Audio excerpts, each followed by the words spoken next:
आज मैं आप सभी के साथ सृष्टि जी का रिग्रेशन शेयर करने जा रही हूँ। हम सबके जीवन में ऐसा बहुत बार होता है कि सामने से कोई व्यक्ति आपके जीवन में आता है और किसी भी तरह से आपके साथ कुछ गलत होता है। जब ऐसा होता है तो कई बार तो हम समझ ही नहीं पाते कि इस व्यक्ति की वजह से हमारा जीवन में ये गलत हो गया, तो हम पूरा जीवन उसको ब्लेम करते रहते हैं कि उसकी वजह से ये हुआ। वो ना होता हमारी ज़िंदगी में तो कितना अच्छा होता, फिर अच्छा होता। और कई बार जब कुछ परिस्थिति हमारे जीवन में आती है, तब हमें चीज़ें कुछ अलग तरीके से देखने का एक जो नज़रिया है, वो हमारे अंदर डेवलप होता है। सृष्टि जी का जो केस है वो बहुत अनोखा है।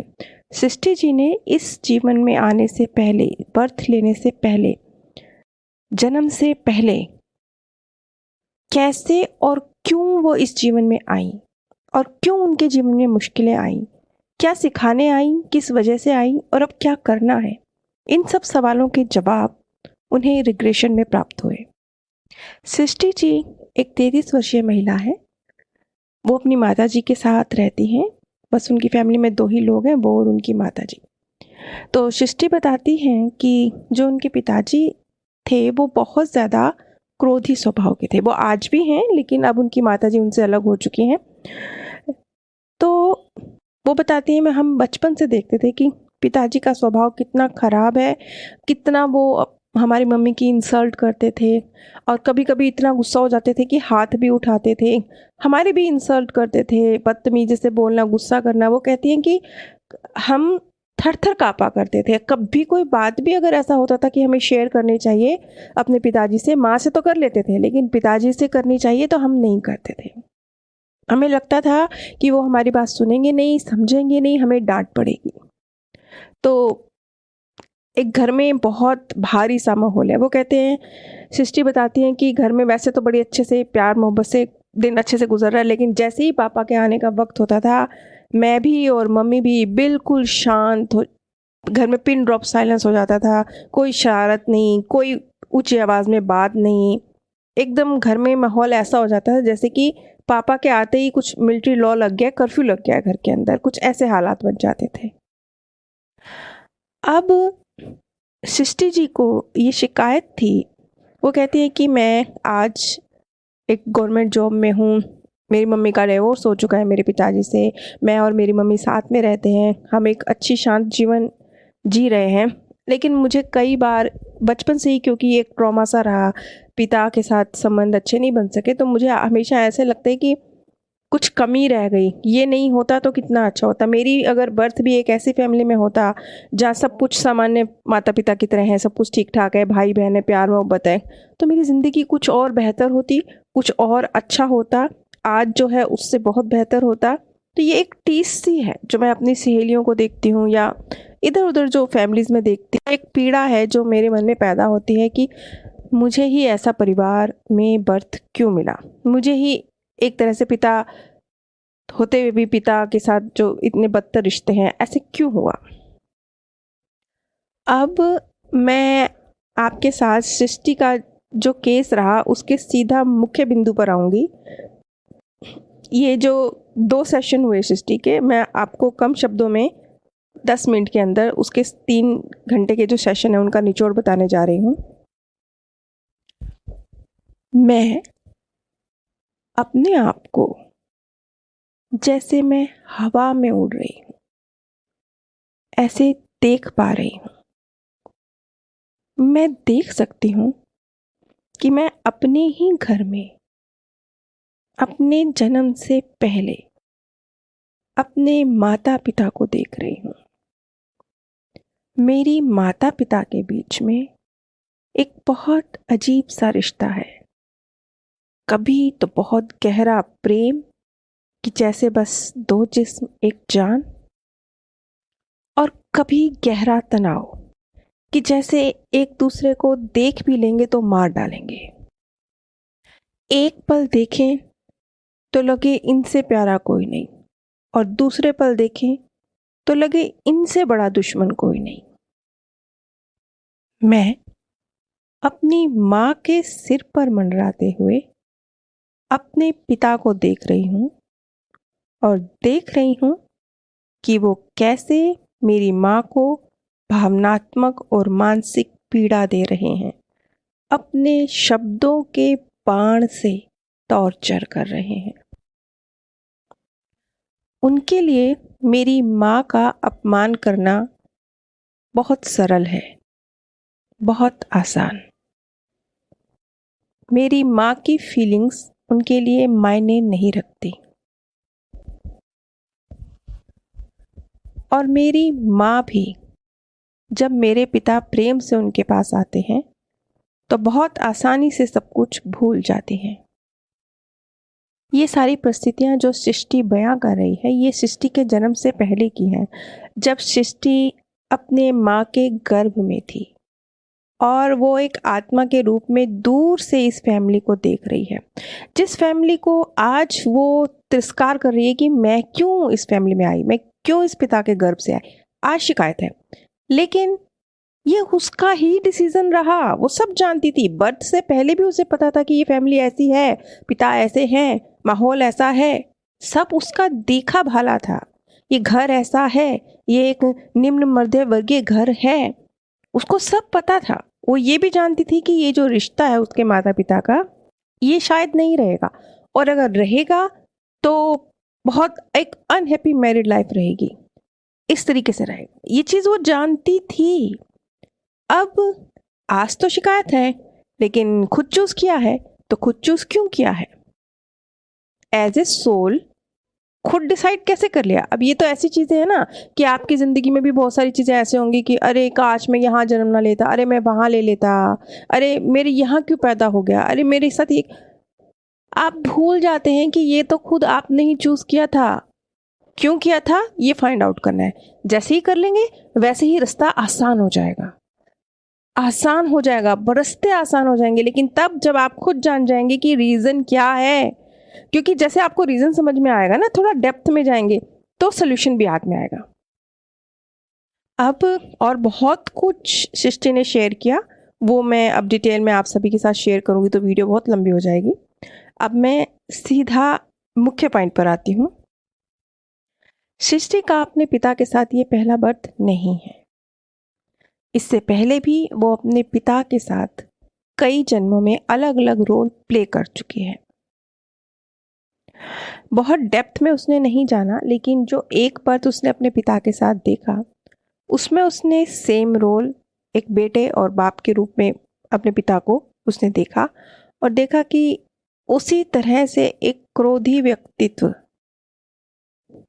एक्चुअली डिप्रेस कह सकते हैं, जो खुद जीवन की परेशानियों में उलझा है तो वो दूसरे पर क्रोध करके निकाल रहा है, इस तरह का एक व्यक्तित्व उनके पिता का है पास्ट बर्थ में, जिस बर्थ में वो उनके बेटे के रूप में है, उस बर्थ में।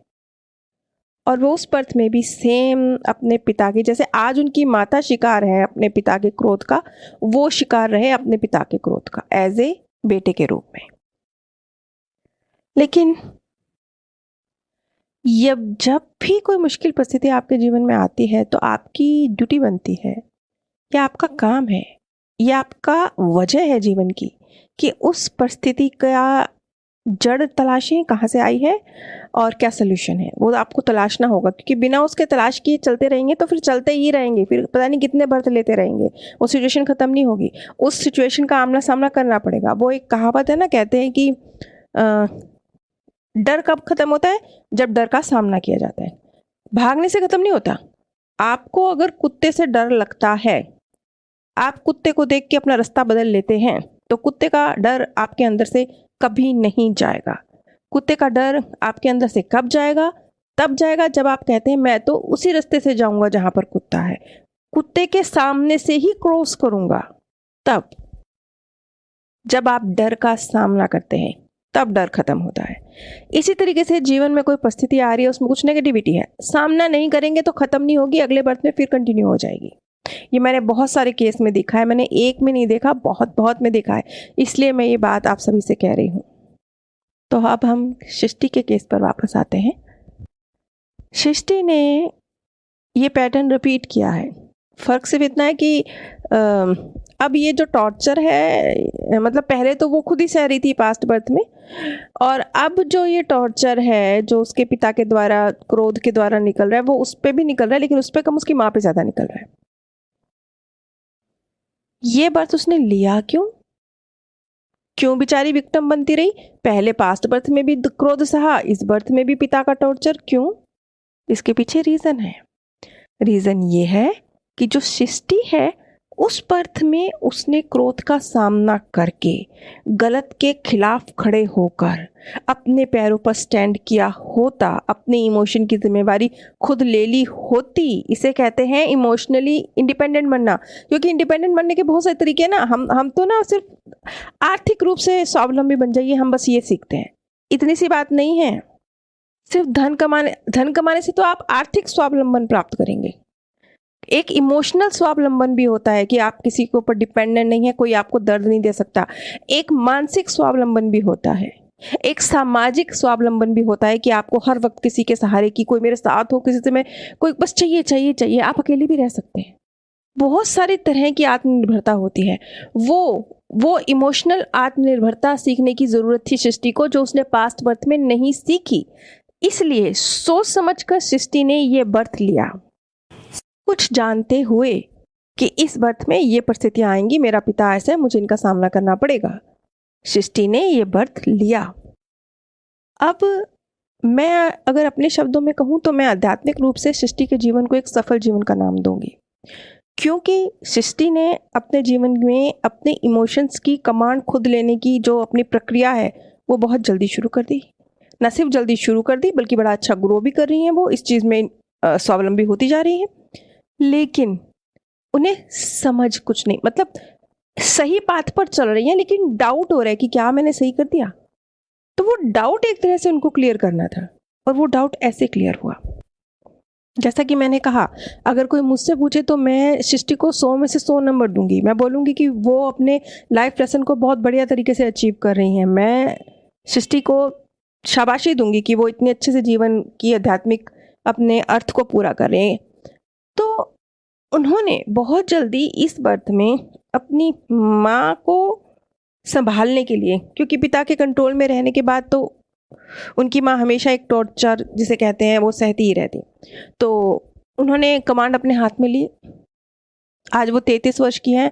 बहुत छोटी उम्र में, जब वो 21 साल की थी, उन्होंने एक अच्छी जॉब हासिल करी और अपनी माँ को इस चीज़ के लिए तैयार किया कि वो अपने पिता से, यानी उनके फादर से डिवोर्स लें और इंडिपेंडेंट बने। दर्द सहने की जो प्रक्रिया है इसे यहीं पर ब्रेक दें। और वो बड़ी सफल रही। वो अपनी मम्मी और पापा के बीच में डिवोर्स करा सकी, क्योंकि वो अपनी मम्मी और पापा के बीच का जो रिश्ता है वो इतना खराब था। वो देख रही थी कि दो जिंदगियां बस खराब ही हो रही हैं। बहुत जल्दी वो इंडिपेंडेंट बन गई। अगर ये हालात ना होते तो ये सब कुछ ना होता। शायद वो इंडिपेंडेंट भी ना बनती। शायद वो इतना बड़ा फैसला नन्ही सी उम्र में अपनी माँ को देखकर सीख लिया और फैसला ले लिया कि मेरी माँ को और पिता को अलग हो जाना चाहिए। एक बच्चे के लिए ये फैसला लेना बहुत बड़ी बात है, बहुत बड़ी बात है। अपोजिट होता है, ऐसे नहीं होता है। ये होता है कि माता पिता अगर परेशान हैं और रिश्ता ख़त्म करना चाहते हैं तो बच्चे रोकते हैं। बच्चे नहीं सोच पाते कि माता पिता अलग हो। लेकिन सृष्टि ने इतनी गहरी मैच्योरिटी का सबूत दिया। क्यों दिया? क्योंकि वो पास्ट बर्थ की एक्सपीरियंस थी।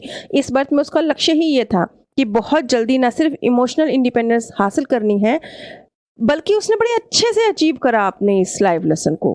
सिर्फ अचीव नहीं करा, उसने अपनी मम्मी के अंदर भी इस लेसन के थ्रू जैसे गाइड किया अपनी मम्मी को भी। तो यहाँ पर सृष्टि का केस खत्म होता है, लेकिन सृष्टि के केस में हमारे सीखने के लिए बहुत कुछ है कि जीवन में जो मुश्किलें आ रही हैं उसके रीज़न को जानिए, रीज़न समझिए कि क्यों आ रही हैं, और फिर उस रीज़न पे काम कीजिए, जैसे सृष्टि ने किया। सृष्टि में कमी सिर्फ इतनी रही कि सही बात पर चल रही थी वो, लेकिन उसे डाउट था। जैसे बच्चों में अक्सर हो जाता है ना कि मम्मी पापा के रिश्ते को मैंने ख़त्म करा दिया। क्योंकि सृष्टि अगर अपनी मम्मी को इतना ज़्यादा नहीं करती, इतना जैसे अपनी मम्मी को उसने फाइनेंशियली भी सपोर्ट किया, मानसिक सपोर्ट किया कि निकल जाओ भैया ज़िंदगी में, अलग अलग हो जाओ, वो अगर नहीं करती अपनी मम्मी को इतना सपोर्ट, तो शायद उसकी मम्मी आज भी उसी रिश्ते में होती। तो एक होता है भारतीय समाज में कि रिश्ता नहीं टूटना चाहिए, वो एक नज़रिया होता है। तो वो नज़रिया भी कहीं ना कहीं सृष्टि के अंदर डीप में था, जो उसको ऊपर से नज़र नहीं आ रहा, डीप में था, अंदर था कि मैंने गलत तो नहीं करवा दिया, मैंने अपनी मम्मी को इनकरेज किया कि वो रिश्ता तोड़े, मैंने गलत तो नहीं कर दिया, ये मेरे से कुछ गलत तो नहीं हो गया, माता पिता को जुदा कर दिया।